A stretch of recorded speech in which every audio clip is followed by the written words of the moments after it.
अरे भाई जब मैं घर पे था तो पाउस ज़रा भी नहीं पड़ रहा था, तो मैंने रेनकोट नहीं पहने। और मैं नीचे आया, गाड़ी निकाली, तब भी नहीं पड़ रहा था। थोड़ा आगे आया, फुल कोसळने लगा।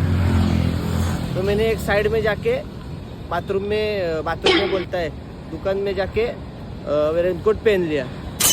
बोला चलो आज पाउस का मज़ा लेते लेते।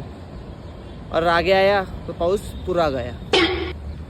मतलब कैसा नीचगिरी कर रहा है ये पाउस। मतलब 2 दिन के पहले पूरा तुम्बे डाल रहा था, तुम्ब्या। मैंने मैनेजर से भी लफड़ा किया कि पाऊस तुम्ब्या आहे, हमको छुट्टी दे दो। तो माणसाने किती क्रूर वृत्ती असावी माणसाची।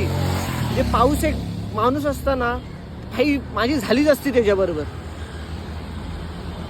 तर प्रिय पाऊस, नको आमचे LAVD लाऊस। पडायचे तर भाई फुल कोसळ, छुट्टी दे दे रात को भाई सुबह भी कोसळ। पर भाई ऐसा मत कर।